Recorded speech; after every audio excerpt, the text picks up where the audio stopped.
you are going to do something after his football game, and it really was a bad game, and they got beat, and he's in a bad mood, and he says something that he's normally would never say. He lashes out, not physically, but perhaps verbally. At that point, you can say, I really wonder if this is about the game and about how he's feeling. So you're saying still question that? Yes, always question. Okay. If there's ever any physical violence, whether it's the grabbing of the arm, grabbing your clothes, not allowing you to leave somewhere that you want to leave because an argument has started, then there's no thinking. That is wrong. What about throwing things or punching holes in walls, things like that? Absolutely. That's done deal. Huge red flag. Okay. And that needs to be seen as a red flag regardless of the situation that happened before. Okay. If over a period of time there's a pattern of behavior wherein perhaps constantly degrading you, calling you names, putting you down, making you feel bad about yourself, then that is and I think that's the biggest thing that needs to be understood. Dating violence, a lot of times I hear young women say to me, well, he never hits me. Oh, wow. And in that moment I say, so what does he do? Well, he hangs up on me, he always threatens to break up with me, he tells me he's going to cheat on me, he calls me different names, but I mean, he doesn't hit me. And in that moment I realize they think that everything up to hitting is okay. And that again comes back to that healthy relationship. What is it supposed to look like? So it's addressing those types of things. But anytime you see a pattern of behavior where you feel as a person uncomfortable, demeaned, demoralized, degraded, put down, made to feel bad about yourself by the same person who in the same sentence might say, I love you, then there is an issue. That is an unhealthy relationship, and you need to talk to someone who can help you find a safe way to get yourself out of that situation in that relationship. Absolutely, and easier said than done. The two girls that sat in here right before you said that is the hard part. You know, when I asked them about breaking off, and it was like, you've got to just break it off cold turkey. And we all agreed and we all understood that, but they said that is the hard part. What's going on in the minds of these people to have all that? Are we just going back to all the not understanding healthy relationship or respect? Or is there something you can say to get them to break that thought process, you know, away from that's okay when it's not? One of the things that I really like to do is, because I understand that the difficulty of it is that you can't turn off caring and loving of another human being. If we could, this would be very easy. It would be like, he treats me bad, I no longer love that person. It's not that easy. So what I try to do... We need to, like what I would say, we need to get out of the heart component into the head component. Right. So what I try to do is that very thing. I say, what does love mean to you? When you tell me you love him, how do you treat him? How do you show him you love him? You know, oh, before football games I try to bake him cookies, and I try to leave a card, and I try to call him, you know, let him know that I'm thinking about him. Between classes, maybe I text him, you know, however I can show him that I care. And I was like, and so what would you say love means to him? How does he show you he loves you? And a lot of times they look at me with a blank stare as, oh my. And then I say to them, any of the things that you do for him, does he do for you on a regular basis? And are there ever intermittent times between the I love yous, I care about you, you're so important to me? Are they calling you names, threatening to break up with you, threatening to cheat on you, threatening to leave you? And when they see that, they realize that my idea of love and whatever that other individual's idea of love is, they don't coincide. And so regardless of anything, that relationship can't work, because the very basis and foundation of who you are and what you believe love and care in a relationship to be aren't even on the same playing field. So I tried to take them from the heart to the head of, okay, exactly. Well, love is real, but what does it mean to you? Does it mean something different to each person? Or to be in your head enough to be honest with and open your eyes honestly and hear and see exactly what's going on.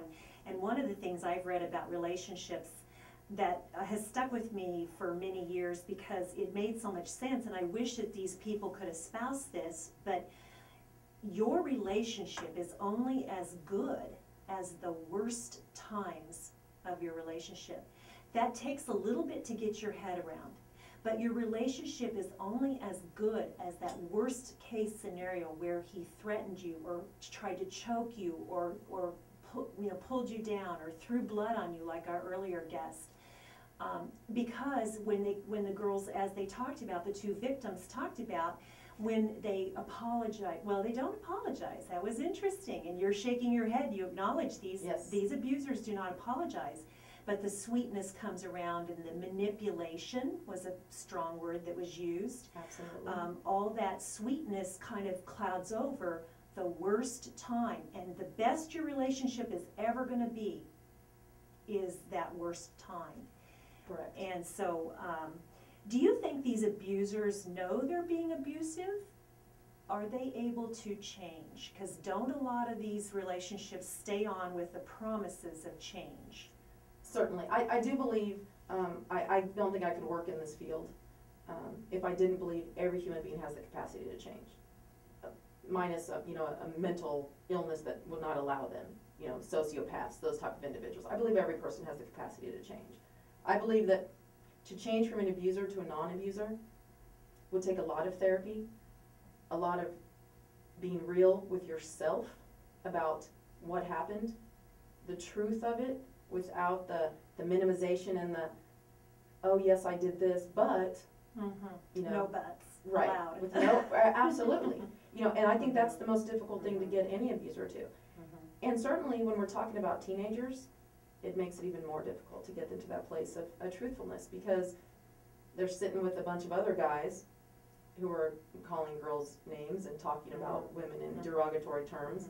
And so who are they going to reach out to say, I think maybe what I'm doing isn't right? So that's a little piece of where the abusers are at. You do believe they can change, takes a tremendous amount of commitment, self-awareness in that. I'm going to give you the final word, Claudette. What do you want to tell these young people? What do you want to close with? We have about 30 seconds. I want young people to know that they have a voice. They have the right, the absolute right, to be treated with the utmost respect and utmost value. That they are worthy of greatness, destined for greatness. But first they must see that within themselves. I see that within them. I hope they do at some point.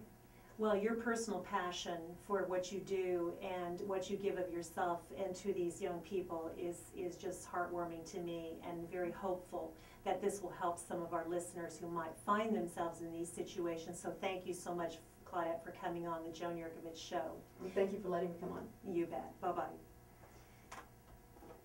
I don't usually say bye-bye, but I did. Bye-bye. More thank you. Wow, I mean, you kind of got me sort of emotional there. I could tell you felt that way too, because it's just, Well, it's hard. It's hard to see, and as much as you understand that they're going to go back and there's going to be repeat, and that, Well, I'm a survivor, so I get it. You totally get it. Yeah, I mean, I get it, and and that's probably one of the most difficult things ever was that I worked so hard to get away from my daughter's father, and then it was only about a month ago that she finally told me that this had happened in a previous relationship with a young man who I was very wary of in the first place. Oh, you had a feeling. I knew something wasn't right about that relationship, and it was so off and on, and they were together, then he was dumping her, and and I would talk to her, and I could see so many different things. But again, until she was ready to see that she deserved more than that, the more I tried to push them apart, of course, the more it was, see, I told you your mom doesn't like me and she's trying to keep us apart. And then she'd like, oh my God, maybe you're right. And that's where all of our problems come from. I wouldn't get so mad if you wouldn't let your mom, and she would tell me some of the things that, the manipulation, And even though I work in this field, even though she knows my history, even though we have a very open relationship, she was still embarrassed and scared and ashamed to come to me. And do you have mother's guilt over some of what happened? Oh, so much, I so could much. sense that when you were saying it, even though take it out of the heart, which is where that Right. sits, and go to the mind and realize that, you did what you needed to. You showed her that you get out of these relationships. And do you think there was something with what she saw in Well, actually, that relationship ended with before her she father? was old enough to ever see anything. Okay, so see, wow. Yeah, she just knew of why my passion led me to this type of work, and I was always very honest with her. as she got older, unfortunately, because her father had lived here, and so there were a lot of people that knew him and therefore knew about the relationship, and so did they I would always tell her, did they know from your perspective it was an abusive relationship? Oh yeah, some of them had seen it. Oh wow, and it was so, that profound that it was even socially or seen in public. Yeah, yeah. Because a lot of this does go on behind closed doors, doesn't it? Actually with teens, most of it happens in the victim's home. In the victim's home, and they're like on a date watching the movie, and that was one of the stories that came out, as soon as it's like, well, I need to go, or whatever. Yes. All that controlling. Absolutely, absolutely. In the end, regardless of the age, it's about power and control. It's like a possession, an obsession, rather than a compromise and a true equal relationship. One of them has to be in power, and the minute that's skewed, it's hard. It's hard to ever get back on equal footing. Once there's been abuse in a relationship, acknowledged abuse, you're almost better to just get out, because that relationship's never going to come into a partnership or a mutually respectful. No, not without, like I said, not without him getting help and being willing to then see what he's doing as abusive, recognizing it, being willing to, like I said, it's a lot about, for me, it's about seeing the truth, and just like it is for a victim.